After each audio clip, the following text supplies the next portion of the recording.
Oke, assalamualaikum warahmatullahi wabarakatuh. Waalaikumsalam warahmatullahi wabarakatuh.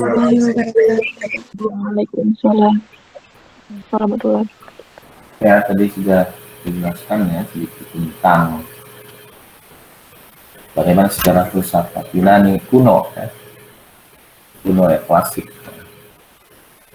Jadi, kenapa Yunani, ya? Jadi kenapa Barat kemudian dimulai dari Yunani? Karena memang munculnya filsafat itu sejak zaman Yunani kuno ini. Ya, di sebuah tempat, di sebuah negara ya.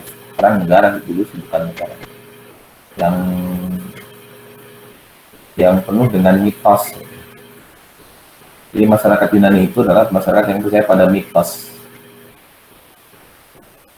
Mereka meyakini konsep politeisme. Meyakini politeisme itu keyakinan terhadap banyak Tuhan.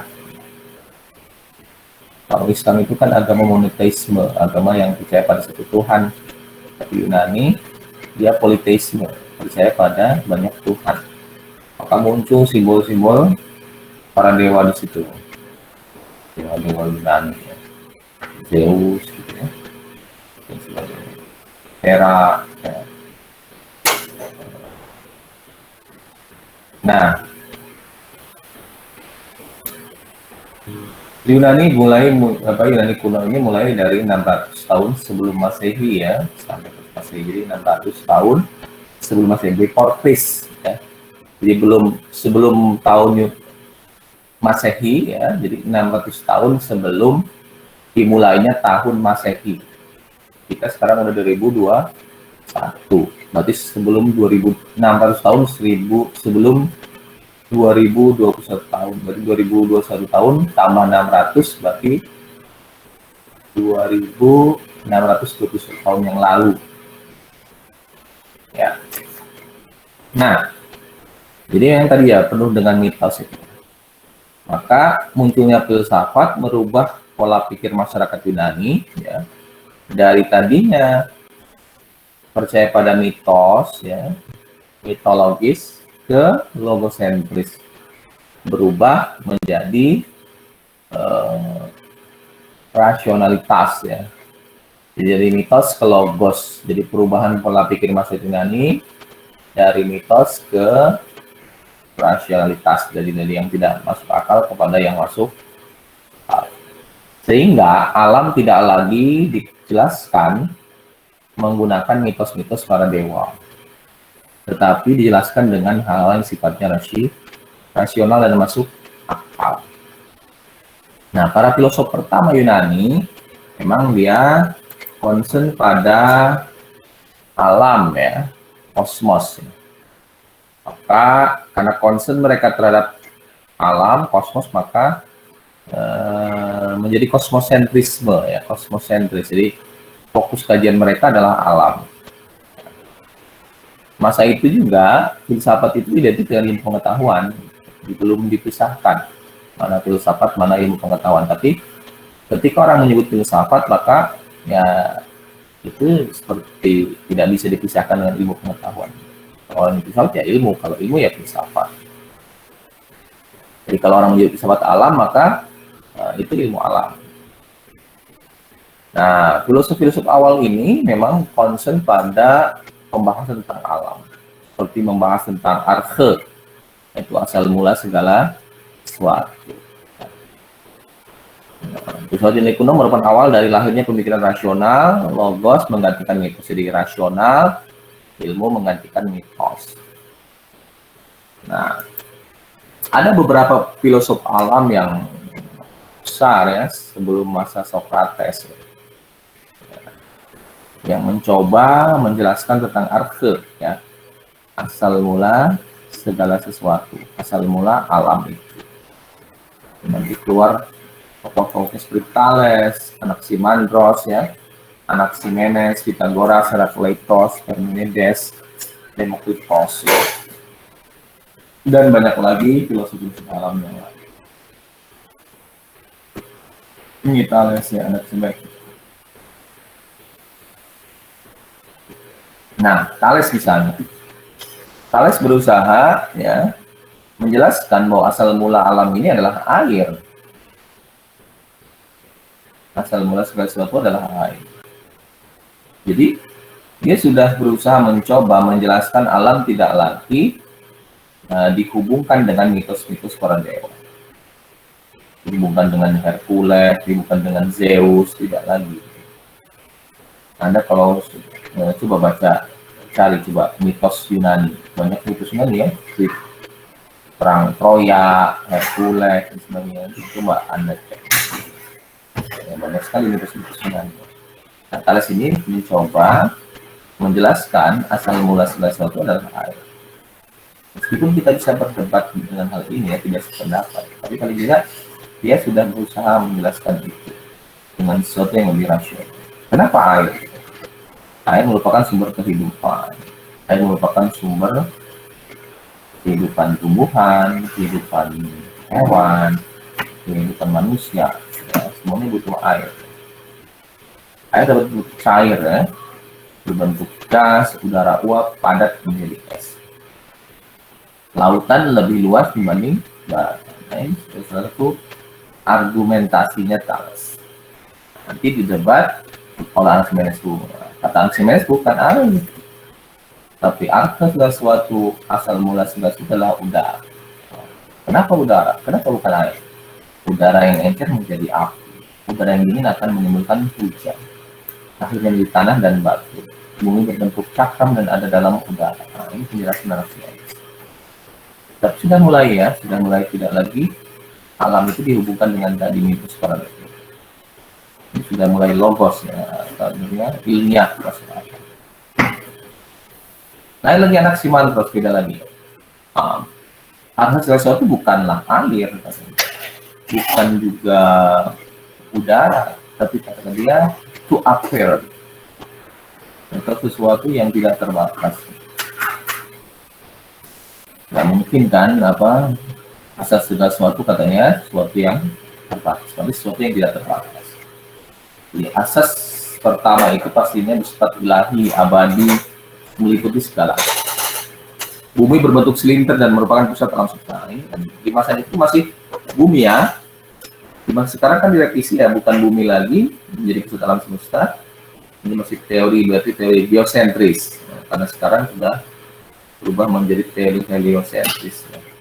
Pusat alam semesta tidak lagi bumi tetapi matahari.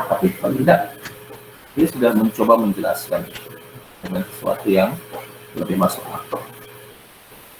Anak Pythagoras ya, Pythagoras berbeda lagi. Dia mengatakan asal pertama segala sesuatu adalah bilangan.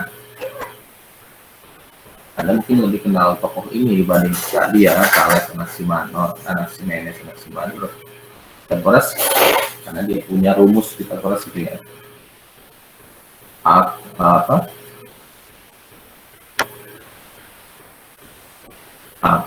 tambah dia ini dengan C kuadrat. A kuadrat tambah B kuadrat kemudian C kuadrat. Nah, itu Pythagoras. Heraklitos juga ya. Heraklitos berdebat mengenai apakah alam itu berubah atau tetap. Kata Heraklitos, alam itu selalu berubah. Kenapa? Karena dia punya slogan Pantare kai udenne. Semua mengalir dan tidak ada suatu pun yang tinggal tetap. Nah, ini ada pakai. Kalau Anda setuju dengan Heraklitos, Pantare kai udenne. Ya. Semua mengalir dan tidak ada suatu pun yang tinggal tetap. Semua mengalir, semua yang bergerak. Seluruh kenyataan merupakan arus sungai yang mengalir. Seluruh kenyataan adalah api alam, selalu berubah dari api menjadi air, lalu menjadi tanah, dan tanah menjadi air, lalu menjadi api lagi. Parmenides berbeda, dia sebaliknya mengatakan, meskipun kelihatannya mengalir, kelihatannya berubah, yang ada tetap tidak berubah. Terakhir, yang ada itu tidak berubah. Misalnya kita dari bayi kemudian menjadi kecil, kemudian menjadi dewasa, itu kan berubah ya secara fisik, tetapi kita baik, kita kecil, kita besar itu kan tetap kita yang sama, tidak berubah. Tetap kita yang sama, misalnya namanya Asep ya Asep, ataupun diganti nama tetap aja orang yang sama. Yang bedanya adalah perubahan fisik.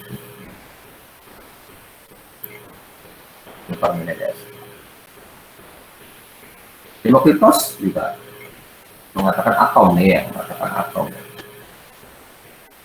Jadi semuanya kenyataan itu berasal dari banyak unsur yang tidak dapat dibagi, yang disebut dengan atom. Dan selesai terbentuk karena gerak atom saling kait mengalir. Ini kata Demokritos.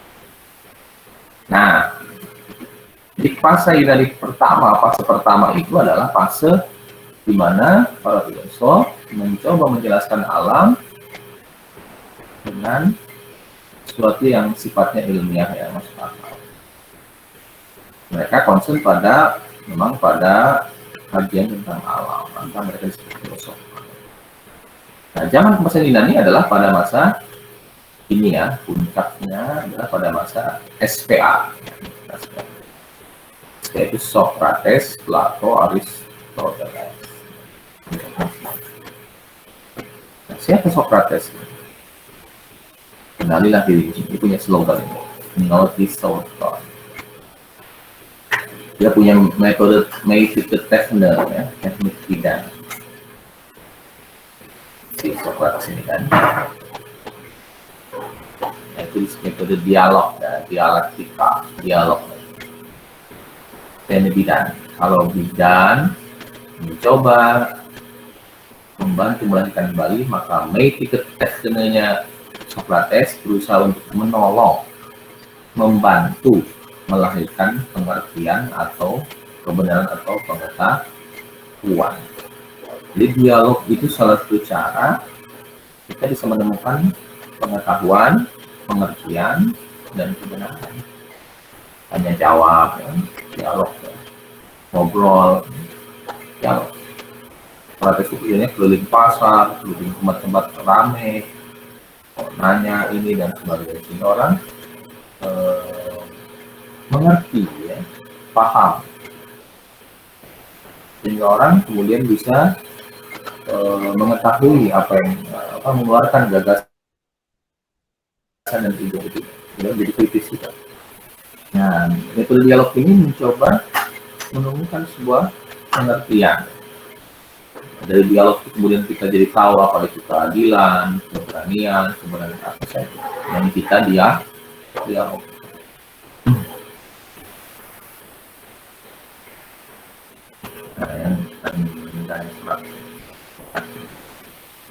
Nah, Plato, ini muridnya Socrates adalah namanya Plato.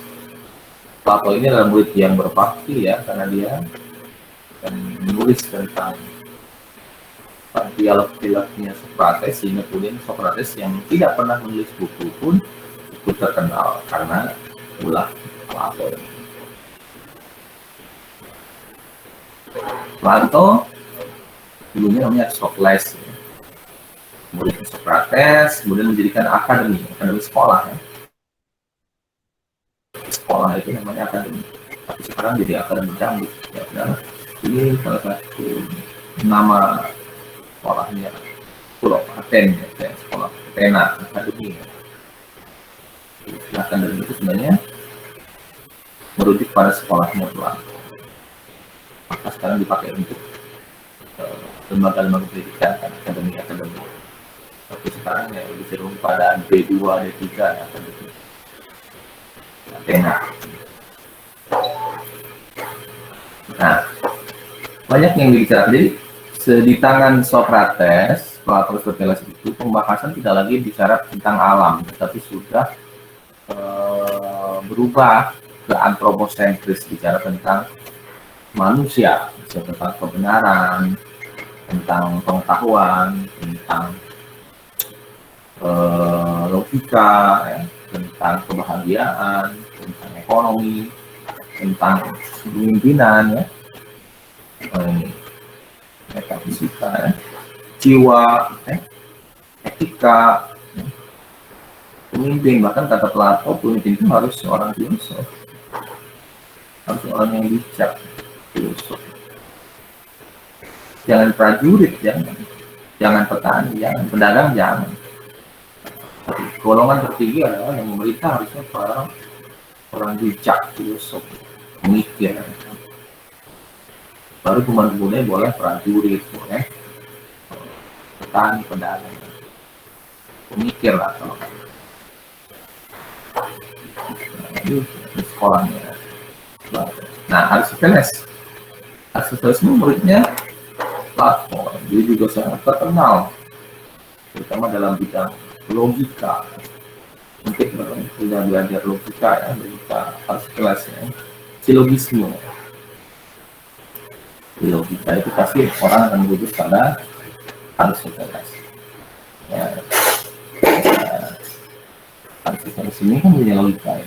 Mungkin metode deduktifnya ya, semua manusia pasti mati, kemudian Ali adalah manusia, maka Ali pasti mati. Ini salah satu silogisme. Banyak bicara banyak hal ya Aristoteles ini, selain logika, kemudian ekonomi, dia ngomong juga tentang kebahagiaan, dia bicara juga tentang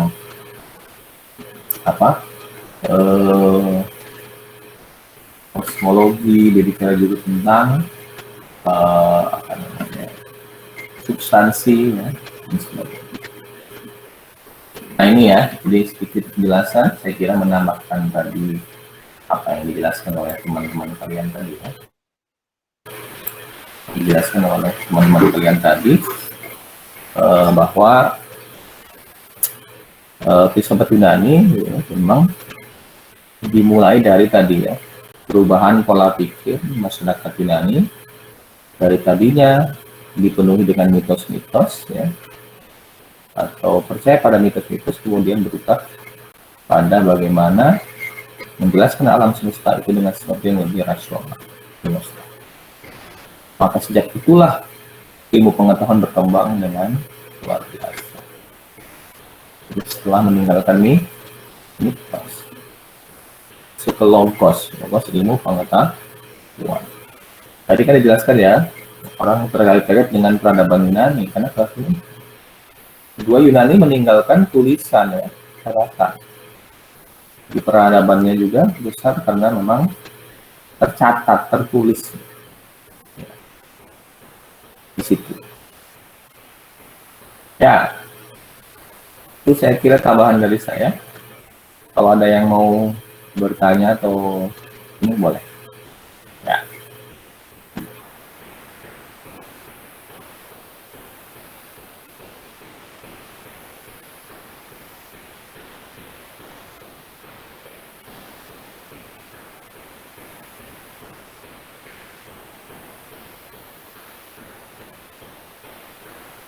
Ya.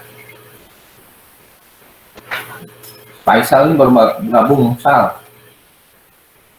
Iya Pak. Kenapa ini baru bangun nggak? Ketiduran Pak tadi Pak. Ini subuh tidur lagi nggak?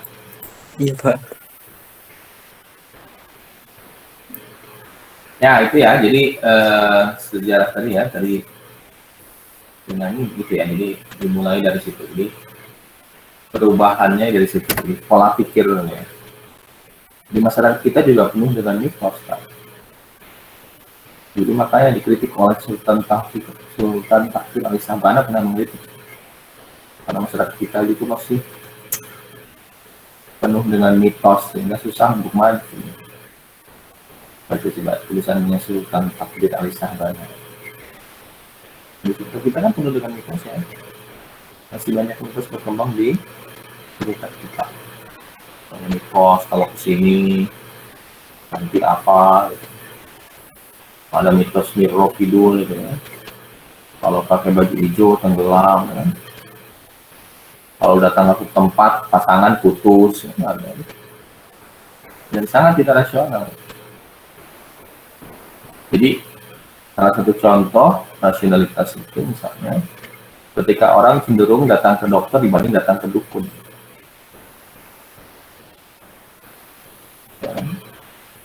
Saya pernah lihat ya, dulu teman saya ternyata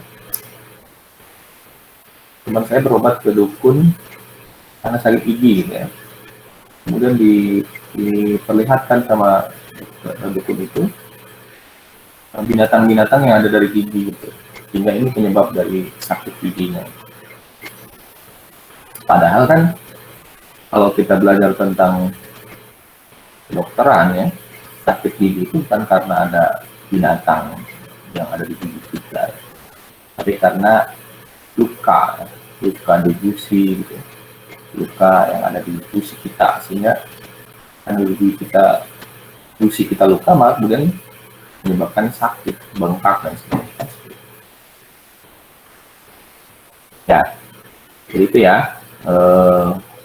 Jadi ada dua fase di Yunani kuno itu. Fase awal itu fase di mana para filosof itu concern menjelaskan alam, ya, maka lahirlah para filosof alam tadi ya di awal. Thales, Anaximenes, Anaximandros, Heraklitos, Parmenides, Pythagoras. Mereka mencoba menjelaskan alam dengan sesuatu yang lebih rasional, meninggalkan pemahaman sebelumnya di masa Yunani yang cenderung menjelaskan alam dihubungkan dengan perilaku para dewa dan mitos-mitosnya. Nah, fase berikutnya, jadi fase pemahaman Yunani adalah fase pada masa 3 filosof besar Yunani, itu Socrates, Plato, dan Aristo. Bahkan orang ada yang mengatakan bahwa orang kalau bicara filsafat pasti akan merujuk pada 3 tokoh, Socrates, Plato, Aristo. Ya, gitu ya.